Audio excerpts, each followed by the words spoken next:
आज की short analysis में हम डिस्कस करेंगे इमामी स्टॉक के ऊपर। और दोस्तों आज की स्ट्रेटेजी की जो एनालिसिस रहेंगी वो थोड़ी सी हटके रहेंगी। और आज का दोस्तों आज से मैं आप लोगों के लिए एक नई सीरीज़ स्टार्ट कर रहा हूँ और मोस्टली वो एवरी संडे को मैं ला सकता हूँ और वो रहेगा दोस्तों मल्टी बैगर रिटर्न स्टॉक।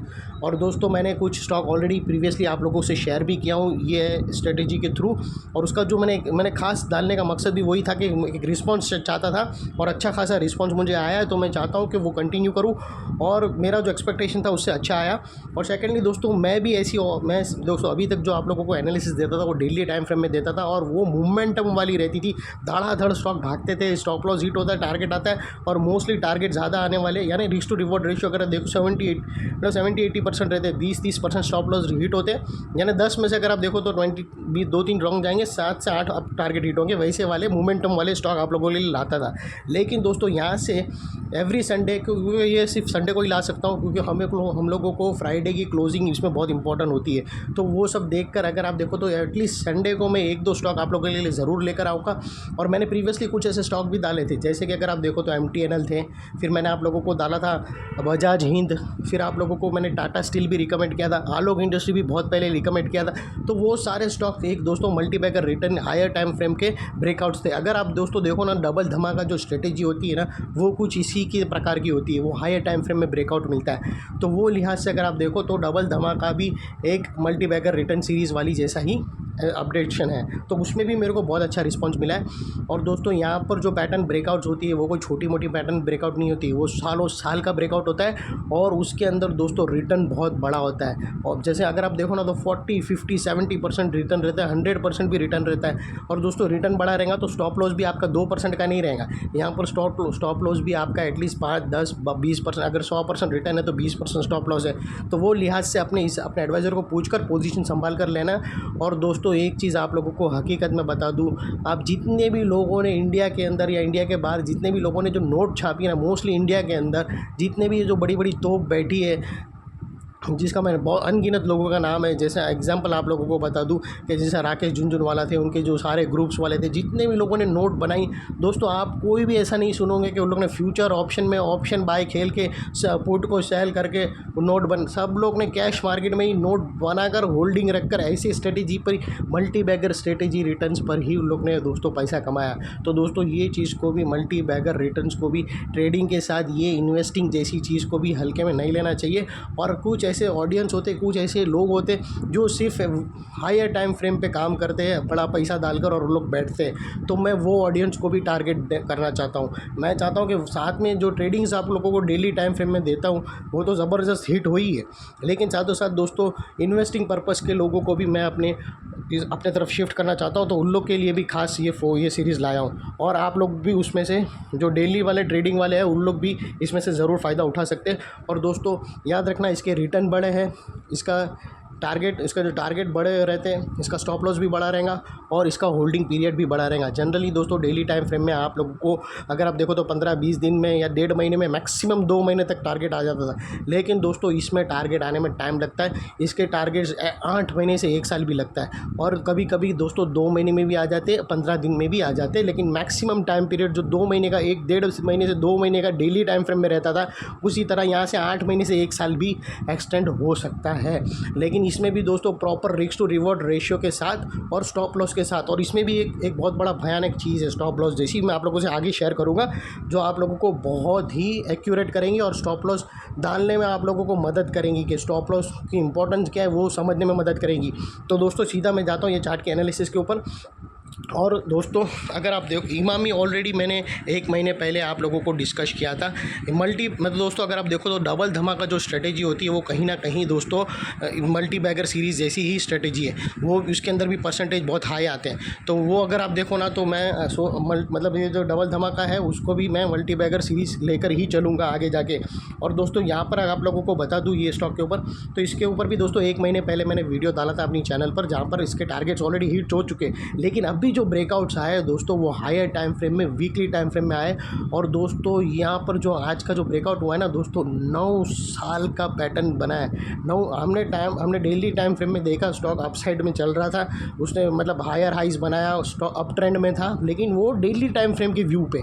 लेकिन अगर वो भले डेली टाइम फ्रेम के व्यू पे अप साइड पे था, अप बाइंग साइड पे था, लेकिन वीकली टाइम फ्रेम में देखो ना तो वो एक डाउन साइड में ही था। और अभी तक वीकली टाइम फ्रेम में अभी उसने 9 साल की पैटर्न ब्रेक किया है दोस्तों। वो 9 साल कोई मजाक का काम नहीं होता है। और दोस्तों जो मतलब 9 साल पहले अगर आप देखो तो यानी 2015 पे इसने जो टॉप बनाया था, वो अभी जाकर 2024 में जाकर वो टॉप टूटा है फ्रेंड्स। यानी आप सोचो कि 2015 के टॉप पे अगर किसने माल लिया है और उसने स्टॉप लॉस नहीं लगाया तो वह 9 साल से वो अटका पड़ा है। 9 साल से उसके पैसा वहीं अटका पड़ा है, उसने कुछ रिटर्न ही नहीं दिया। मैंने कितने ऐसे लोगों को, मैं अगर किसी को वेडिंग पे मिलता हूँ या किसी की ऑफिस में चाय पीने हमारी गपशप होती है तो मैं हैरान हो जाता हूँ। लोग मेरे को बोलते हैं हम स्टॉप लॉस निकाल ही नहीं पाते, हम तो सोचते हैं अच्छा स्टॉक है भले नीचे गिर जावे लेकिन स्टॉक सही है, घूम फिर के वापस तो आ जाएगा ना। लेकिन दोस्तों आप समझो, आपका पैसा अगर पैसा नहीं बना रहा है ना तो वो भी बहुत बड़ा लॉस है। इसको तुम हल्के में मत लो। तुम बोलते ना आज शेयर तो पड़े, भले ना 5 लाख गए, 5 लाख तो मतलब शेयर तो पड़े हैं 5 लाख के, तो वो तो किधर नहीं जाएंगे। लेकिन दोस्तों वो 5 साल के शेयर पड़े लेकिन वो 10 साल तक पड़े रहेंगे तो क्या फ़ायदा अगर तुमको रिटर्न नहीं दे रहा, तुम्हारा पैसा अटक गया। सिर्फ लॉस उठाना ही लॉस नहीं होता है, पैसे ना बनना, पैसे पड़े रहना, पैसा अगर पैसे को नहीं खींचता है ना तो वो भी बहुत बड़ा लॉस है दोस्तों। और डिस्कशन करते हैं यहाँ पर तो दोस्तों ये स्टॉक के, और दोस्तों इसमें कोई भी मेरी बाय सेल होल्ड रिकमेंडेशन नहीं है, ये प्योरली एजुकेशन पर्पस से आप लोगों से मैं शेयर कर रहा हूँ। और फ्रेंड्स अगर आप देखो तो दोस्तों यहाँ पर ये स्टॉक के अंदर एक 15 साल की पैरेलल चैनल थी जो अल्टीमेटली यहाँ पर ब्रेकआउट हुई है। फिलहाल ये स्टॉक को अंदर देखो ना तो दोस्तों मल्टीपल पॉजिटिव फैक्टर्स एक साथ ब्रेकआउट हुए। ये स्टॉक के अंदर एक डाउनवर्ड स्लोपिंग पैरेलल चैनल भी ब्रेकआउट हुई है। यहाँ पर दोस्तों अगर आप देखो तो करेक्शन कंप्लीट के कन्फर्मेशन मिले।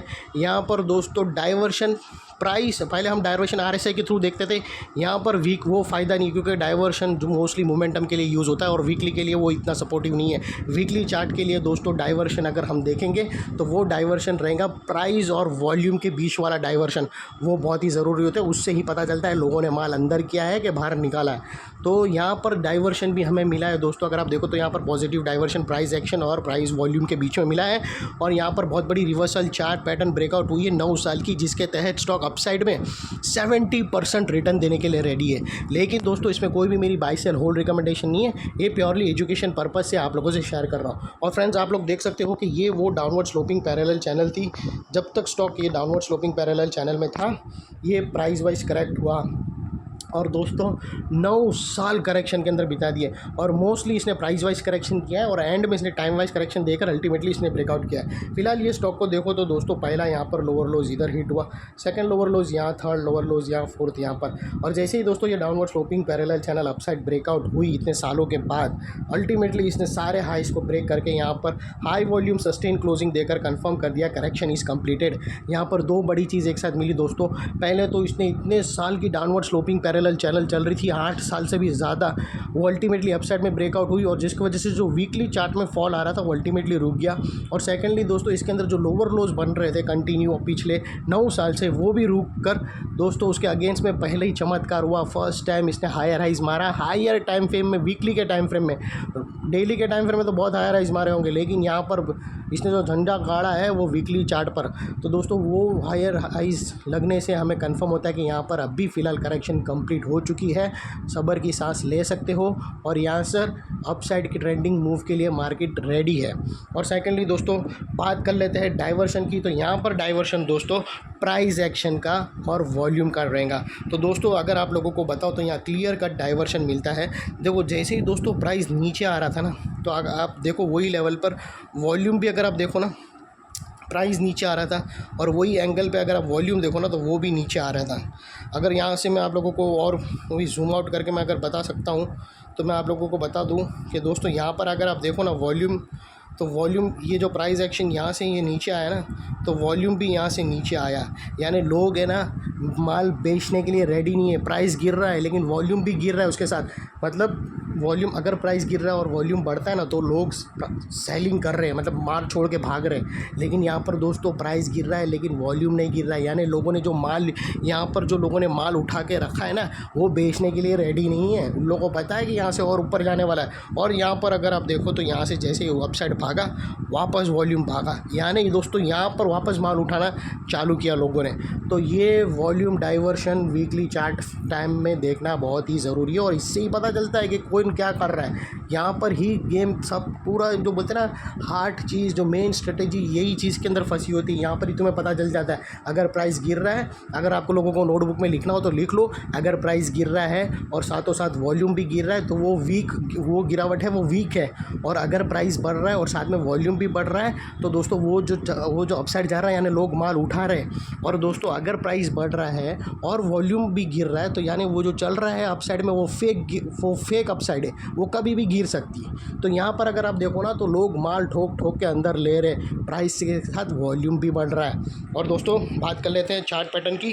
तो दोस्तों अगर आप देखो तो यहाँ पर ज़बरदस्त चार्ट पैटर्न बनी है दोस्तों। ये जैसे मैंने आप लोगों को बोला था कि ये जो नेकलाइन मैंने बनाया दोस्तों, यहाँ पर जो चार्ट पैटर्न बनी है दोस्तों वो ट्रायंगुलर चार्ट पैटर्न बनी है।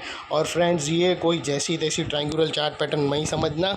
ये अगर आप देखो ये साल अगर आप देखो ना दोस्तों यहाँ पर तो ये 2005 का है। अगर आप लोगों को मैं यहाँ से अगर एंगल दिखाऊँ तो आप यहाँ से विटनेस कर सकते हो कि ये जो टॉप लगा था वो 2015 का है। जुलाई 2015 को यहाँ पर ये देख लो, ये एंगल यहाँ का जुलाई 2015 को ये टॉप लगा था। उसके बाद ये टॉप पे टच ही नहीं हुआ, उसके बाद ये टॉप ब्रेक ही नहीं हुआ।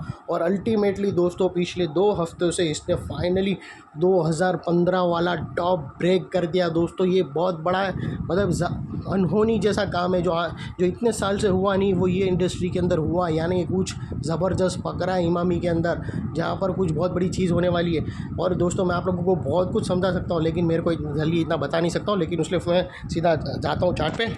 और दोस्तों ये लिहाज से अगर आप देखो तो दोस्तों वही मैं बता रहा था कि समझो यहाँ पर 2015 में अगर किसी ने यहाँ पर माल लिया तो वो निकल ही नहीं पाया और अल्टीमेटली अब भी उसको निकलना मिला।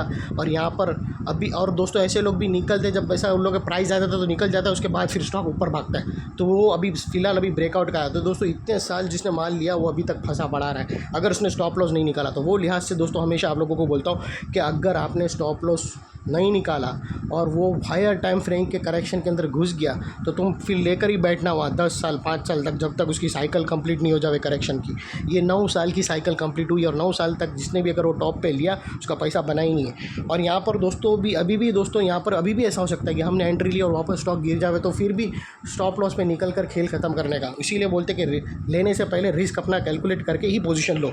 और सेकेंडली दोस्तों ये जो इनसाइड रेंज है ये कोई छोटी मोटी रेंज नहीं है दोस्तों।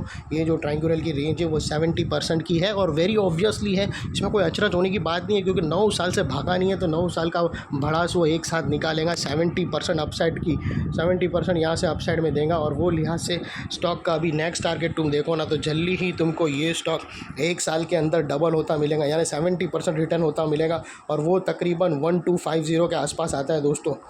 1250 स्टॉक का टारगेट निकल कर आता है और वो तकरीबन दोस्तों 70% होता है स्टॉक का।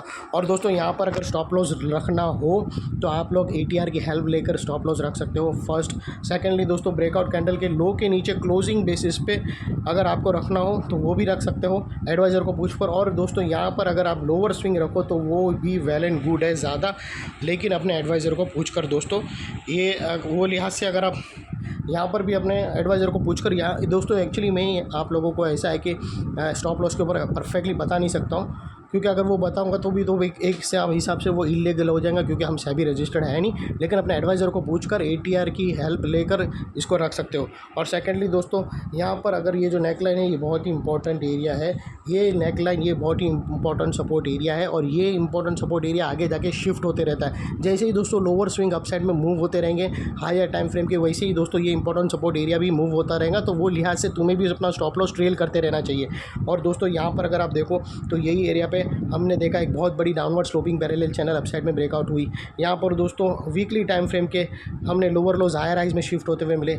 यहाँ पर दोस्तों हमें क्लियर कट प्राइस और वॉल्यूम के बीच में डाइवर्शन मिला, जहाँ पर हमने देखा कि लोगों ने जमकर माल अंदर किया और जब गिरा तभी उन लोग ने माल निकाला भी नहीं और वापस अपसाइड गया तो वापस उसने माल उन लोग ने उठाया, वो भी हमने यहाँ पर डाइवर्शन में के थ्रू देखा।